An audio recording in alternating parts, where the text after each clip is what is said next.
Saludos, estimados estudiantes. En esta ocasión tenemos la oportunidad de reunirnos para tratar un tema muy interesante. Hemos llamado aplicaciones de las progresiones geométricas a un conjunto de temas que se relacionan con las sucesiones y las progresiones geométricas que son materia de nuestra sesión. Las fractales, hay diversos temas que se relacionan con las sucesiones en general. En este caso vemos las fractales, el triángulo que se forma sucesivamente al unir los puntos medios de los lados de un triángulo equilátero. Uno de los personajes más conocidos de la matemática es Gauss, a quien ya conocemos a través de sus aportes y la anécdota famosa relacionado a la suma de los 100 primeros números naturales. También encontramos el triángulo de Pascal formado por una serie de números, así como el aporte de Robert Malthus acerca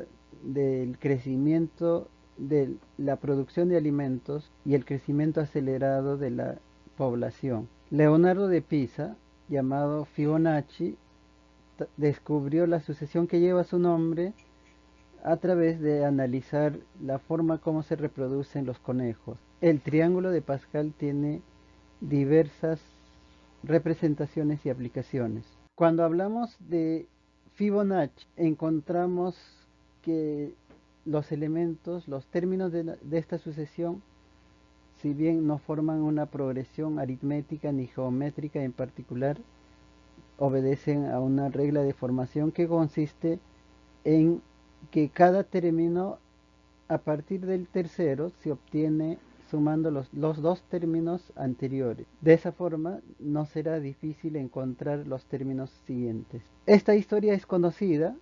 Gauss descubrió la forma de encontrar de manera inmediata la suma de los 100 primeros números naturales, aplicando la propiedad de las progresiones aritméticas, como es la suma constante de los términos equidistantes de los extremos. Temas que se relacionan también a sucesiones son, por ejemplo, la paradoja de Zenón o la llamada paradoja de Aquiles y la tortuga, donde se relata que Aquiles, aun siendo el más ligero, conocido literariamente como el de los pies ligeros, jamás alcanzaría a la tortuga si al inicio le ha dado 100 metros de ventaja. Robert Malthus plantea una teoría aterradora que lleva su nombre debido a que el crecimiento exagerado de la población haría que se ahonde en los próximos años la crisis mundial. También podemos mencionar dos situaciones relacionadas a las sucesiones,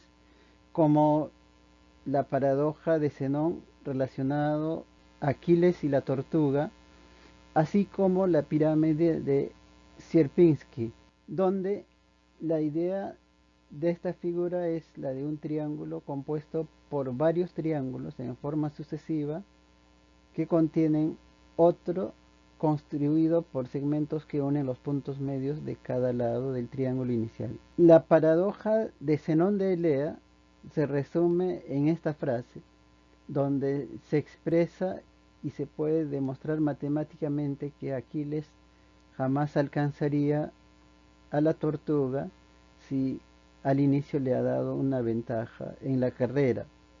Creo que desde niño muchos de ustedes recuerdan también la fábula o el cuento de la liebre y la tortuga, donde la liebre, siendo aún la más veloz entre los dos animales, pierde la carrera pero por un exceso de confianza.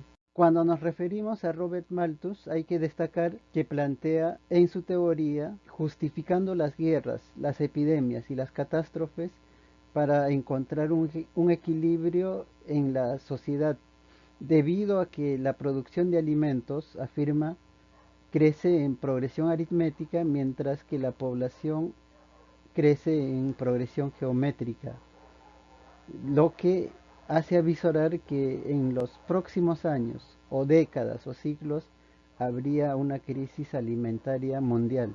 Vamos a resolver algunos ejemplos relacionados a sucesiones y a progresiones geométricas en particular. En el primer problema planteamos calcular la suma de términos de la sucesión de Fibonacci, conociendo los primeros términos de dicha sucesión. Queremos determinar, por ejemplo, la suma de los 5 primeros términos. Tarea que no será difícil, puesto que basta sumar 1 más 1 más 2 más 3 más 5. Si queremos calcular la suma de los 10 primeros términos, tendremos que reescribir la secuencia agregando los términos que siguen, considerando que cada término siguiente después del tercero se obtiene sumando los dos términos anteriores. En ese sentido, no tendremos dificultad alguna en ir obteniendo los términos que siguen hasta el orden que uno desee. Si queremos calcular la suma de los 18 primeros términos, básicamente habría que conocer cuáles son esos 18 términos de la sucesión de Fibonacci. En este punto habría que recordar también lo que dice Albert Einstein.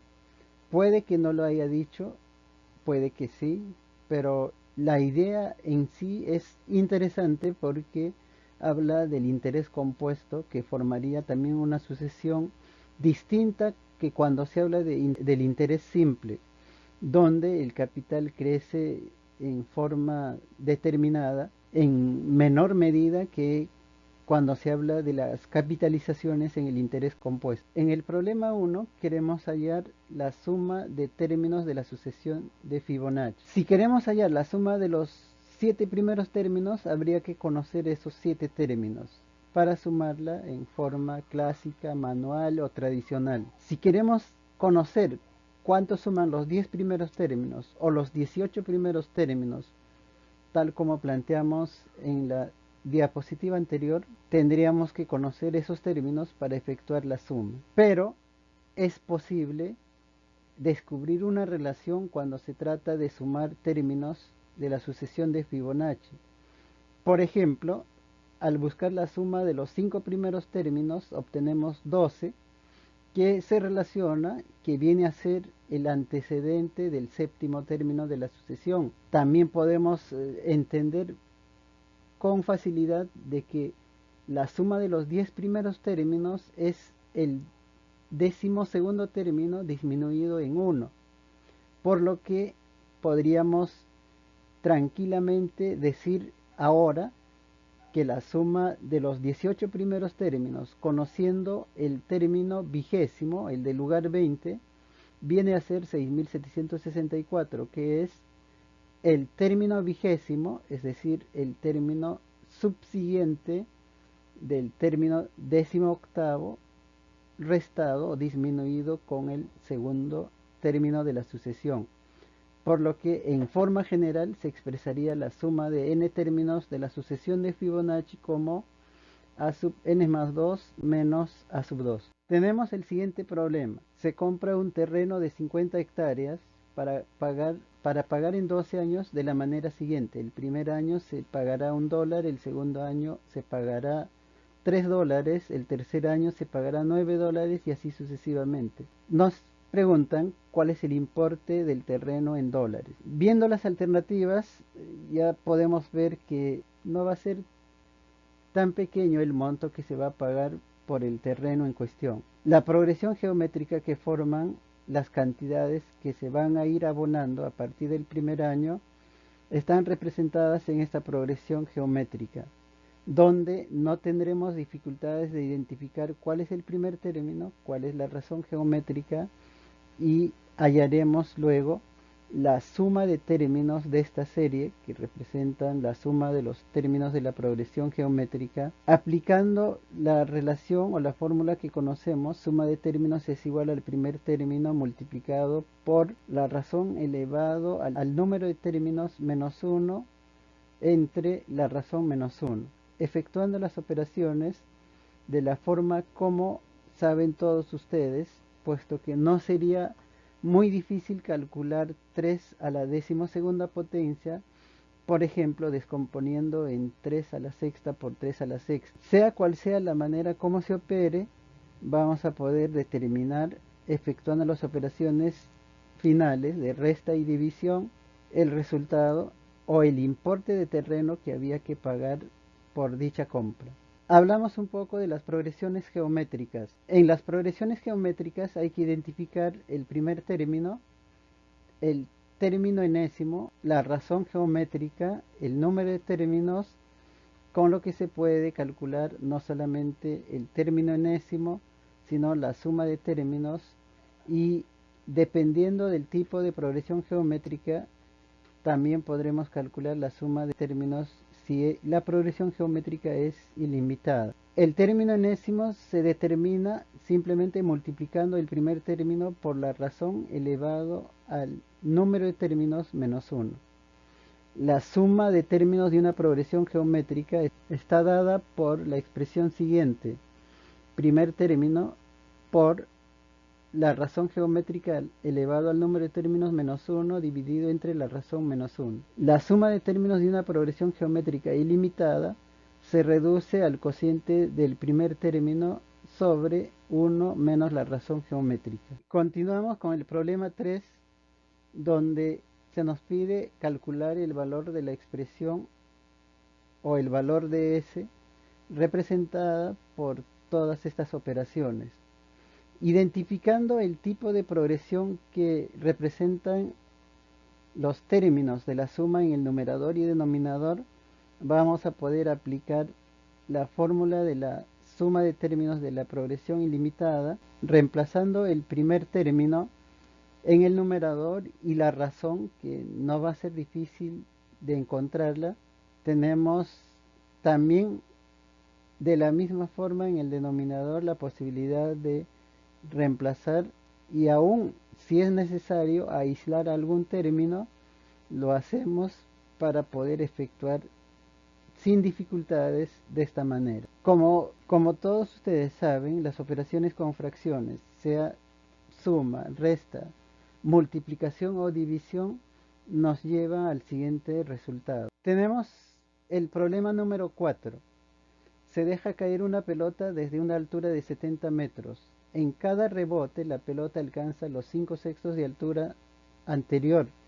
¿Qué distancia recorre la pelota hasta detenerse? Como en todo problema, la recomendación que hemos dado siempre frente a enunciados verbales o escritos de los problemas es la lectura analítica y el parafraseo, para poder comprender el problema, identificando los datos y determinando cuál es la incógnita que se tiene que encontrar. Así es que eso es lo que vamos a hacer, ilustrando la situación. Sabemos que la pelota cae de 70 metros de altura y el recorrido forma una progresión geométrica ilimitada, porque es imposible saber cuántas veces rebota en el piso hasta detenerse, o cuáles son las alturas que alcanza en toda la trayectoria. Pero no va a ser difícil entender que las alturas que alcanza la pelota forman una progresión geométrica cuyos términos tienden a cero, con la diferencia de que la primera altura debe ser separada de las demás para poder decir que las alturas después del primer rebote forman dos progresiones geométricas ilimitadas idénticas, por lo que factorizamos el 2, en otras palabras, multiplicamos por 2 la suma de términos de esa sucesión, habiendo aislado la primera altura. No habría necesidad de aislar la primera altura si es que, por ejemplo, la pelota partiera desde el piso, bajo la fuerza de un lanzador, por ejemplo. En ese sentido, reemplazando los datos que tenemos y efectuando las operaciones dentro de los corchetes, aplicando la suma de términos de una progresión geométrica ilimitada, es que vamos a poder encontrar la respuesta, además efectuando de la forma como entiende cada uno las operaciones siguientes, que puede hacerse incluso factorizando algún término o factor hasta encontrar la respuesta. Es todo lo que queríamos mostrar en esta ocasión, esperando que lo que hemos dicho en esta parte sirva de ayuda a todos ustedes, quienes son los llamados a resolver los grandes problemas del país y de la sociedad en general en los próximos años y en las próximas décadas. Gracias por su atención.